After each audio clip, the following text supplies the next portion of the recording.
apaga la luz y adéntrate en la fosa. La muerte es apenas el umbral. El verdadero horror comienza cuando los ojos se cierran y ya no hay escapatoria. Yo soy esa oscuridad de tu infancia. Entrégame el miedo más puro, que ahora soy todas las sombras que te rodean. Ven, sígueme, tómame de la mano. Yo te llevaré hacia el patíbulo.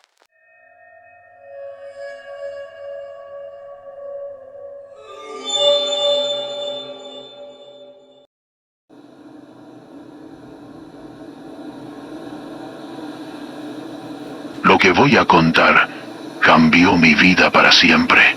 Era arqueólogo. Tenía 50 años cuando recibí esa maldita carta desde Arica. Todo comenzó en 1878. Había terminado mis estudios en Lima cuando llegó la correspondencia oficial. Las autoridades de Arica habían encontrado algo extraordinario en la isla Alacrán, una momia chinchorro, pero no como las que conocíamos. Esta vez había aparecido dentro de un sarcófago de piedra marina, algo que desafiaba todo lo que sabíamos sobre esa antigua civilización. El viaje en barco desde Lima fue largo, pero la emoción me mantenía despierto. Sabía que estas momias tenían más de 5.000 años de antigüedad. La posibilidad de encontrar algo nuevo, algo que nadie había documentado antes, hacía que mi corazón latiera con fuerza. Casi no existen estudios de estas antiguas momias. Cuando el barco comenzó a acercarse al puerto de Arica, lo primero que vi fue la neblina, espesa del invierno. Era junio, y el frío húmedo se pegaba a la piel como una segunda piel. A través de la bruma, la silueta imponente del morro de Arica se alzaba como un gigante pétreo, vigilando la bahía con su presencia solemne. Había escuchado hablar de ese peñón toda mi vida, pero verlo ahí, emergiendo de la niebla como una aparición ancestral, me llenó de una reverencia extraña. El puerto bullía de actividad. Pescadores, comerciantes, marinos, todos se movían entre los muelles con la prisa de quienes viven del mar. Decidí tomarme un momento para conocer la ciudad antes de dirigirme a la isla. Caminé por la plaza central, observando cómo el morro se erigía frente al mar, dominando todo el paisaje. Había algo en esa roca que me inquietaba, como si guardara secretos que el tiempo había olvidado. Una hora después, regresé al muelle donde me esperaban las autoridades locales, tal como habíamos acordado en la correspondencia. Abordamos un bote pequeño que nos llevaría a la isla Alacrán. El mar estaba picado, y mientras nos alejábamos de la costa, sentí que dejaba atrás algo más que tierra firme. La isla era más pequeña de lo que esperaba. El campamento era básico. Algunas tiendas de campaña rodeando una estructura rectangular cubierta por lonas. Éramos 5 especialistas en total: 2 arqueólogos chilenos, un antropólogo, Luis Sepúlveda, un colega de Lima que había llegado días antes que yo, y bueno, mi nombre es José Martínez. El silencio era absoluto. «Está aquí», dijo Sepúlveda, señalando hacia la lona. «Prepárese, doctor. Esto va a cambiar todo lo que creemos saber». Cuando retiraron la cubierta, mi respiración se detuvo. Ahí estaba, un sarcófago de piedra marina, perfectamente tallado, con inscripciones que jamás había visto, pero no eran jeroglíficos convencionales.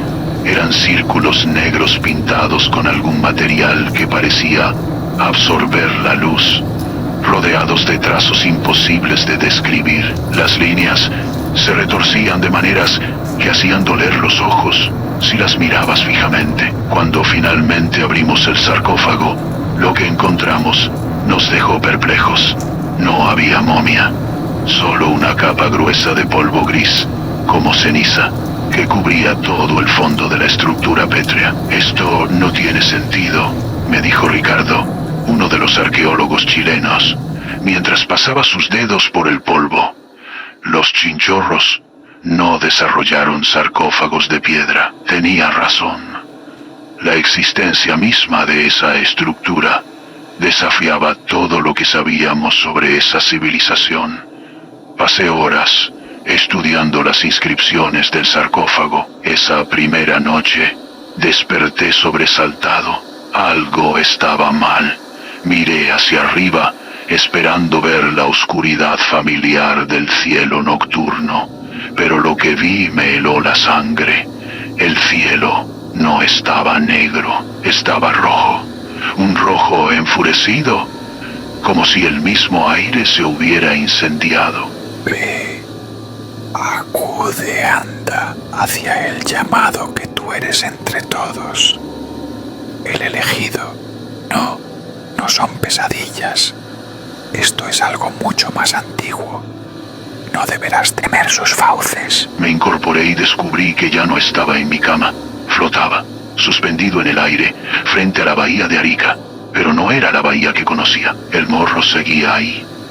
Pero no había muelle, no había puerto, no había ciudad. Era como si hubiera retrocedido miles de años en el tiempo. Lo que vi a continuación me quitó el aliento. A lo largo de la costa, figuras humanas. Pero no eran humanas.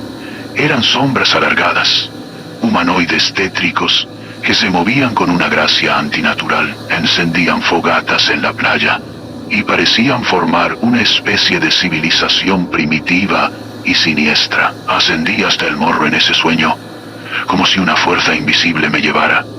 Y ahí vi algo que nunca podré olvidar. Una especie de zigurat de piedra donde entraban esas sombras humanoides. En la distancia, un volcán hacía erupción, tiñendo todo el paisaje de un resplandor infernal. Desperté empapado, en sudor frío.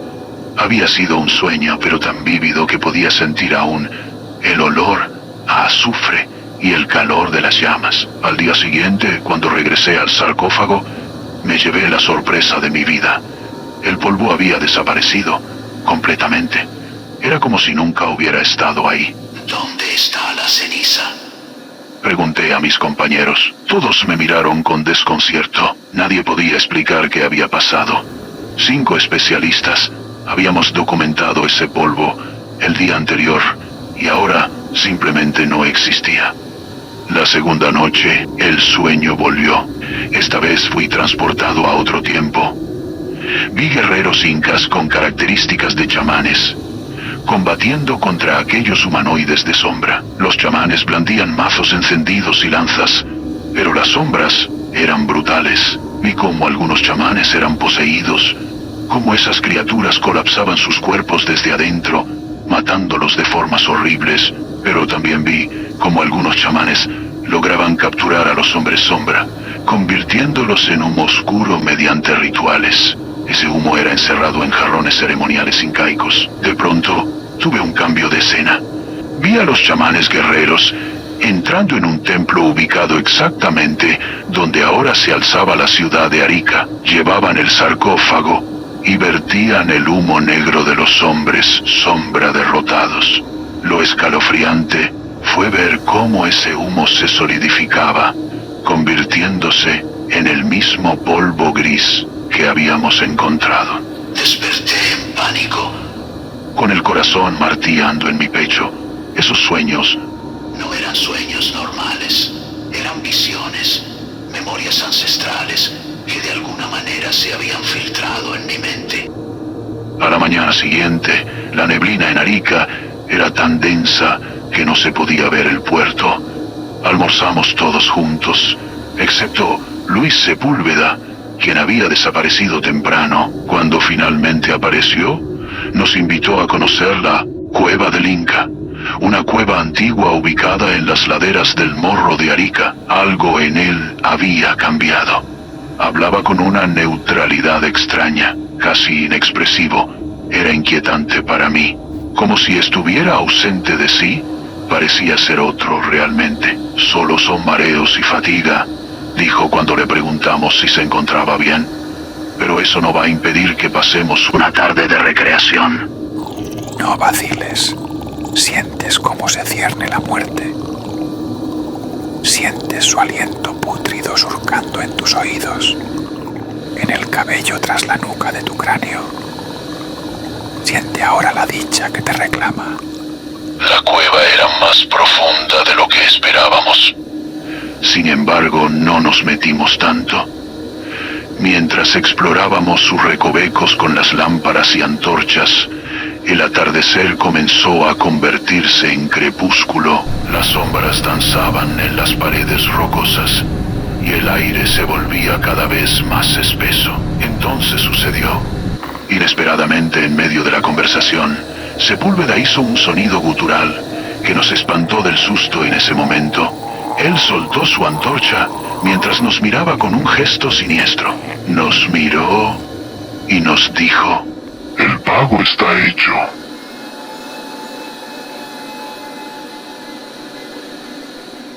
Inmediatamente, el cuerpo de Sepúlveda se desplomó, pero no fue un desmayo. Fue como si algo dentro de él hubiera estallado. Mientras convulsionaba y sus gritos se ahogaban, la sangre comenzaba a brotar de sus ojos, su nariz, su boca. Su cuerpo colapsó y murió, tal como había visto en mis sueños. Algo horrendo salía de su cuerpo, una sombra que se iba solidificando en algo parecido a un humano. Era una criatura con garras, extremidades largas, horrible, sin rostro, y una fuerza brutal que desafiaba toda lógica. En la parte superior de su cabeza se abrió un hoyo, como una gran boca siniestra. Los gritos de mis compañeros llenaron la cueva. La criatura se lanzó sobre ellos con una ferocidad indescriptible. Los desgarraba, los despedazaba, mientras yo permanecía atrás, paralizado, incapaz de mover un solo músculo. Vi cómo esa boca horrible se tragaba a Ricardo entero. Vi cómo las garras atravesaban el pecho de los otros arqueólogos. Vi cómo la sangre se mezclaba con el polvo de la cueva. Cuando terminó con ellos, la criatura se dirigió hacia mí. Se paró frente a mí, y aunque no tenía rostro ni boca visible, escuché su voz dentro de mi cabeza. Soy el predecesor. Tú, mi huésped. Sentí como mi visión se volvía borrosa. Sentí como iba apoderándose de mí. Iba a tener el mismo destino que Sepúlveda. Pero entonces, como un milagro, escuché voces humanas. Un grupo de marinos del puerto había entrado en la cueva. Gritaron al ver la escena espantosa, pero no huyeron. Se quedaron, y gracias a su presencia, en un acto tétrico y sobrenatural, la criatura que estaba en estado de gas como un humo se arrastró como una sombra por las paredes de la cueva hasta perderse en las profundidades de la cueva, dejando tras de sí solo el eco de un sonido gutural con el que hasta ahora tengo pesadillas.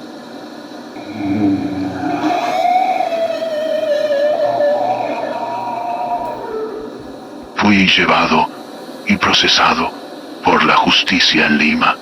Estuve un año en cárcel sin que se pudiera resolver el caso. Los marinos de Arica fueron fundamentales para que no me condenaran por la muerte del equipo de arqueólogos. Pero el caso nunca fue resuelto. Pude negociar mi libertad gracias a mis influencias. Si no, seguiría en prisión. Pero hubo una condición. Tenía que servir a la patria. Es 1880. Mi país está en guerra con Chile y me han destinado al lugar de mayor riesgo en esta maldita guerra. Arica. Ahora estoy aquí, junto a un contingente de soldados. Llevamos pertrechos y debo ponerme bajo el mando de un tal Coronel Bolondisi. Puedo ver el morro otra vez, alzándose desde la neblina como un mal presagio. Espero salir de esta guerra en una sola pieza. Tan solo se me revuelve el estómago de recordar aquella criatura. Sé que está ahí, esperando en las profundidades de esa cueva, esperando el momento adecuado para reclamar lo que quiera como suyo. Tengo la horrible sensación. La guerra espera. Y morirás en un baño brutal de sangre. Y tras tu muerte, el hombre de las sombras te reclamará. Recuerda, el pago está hecho.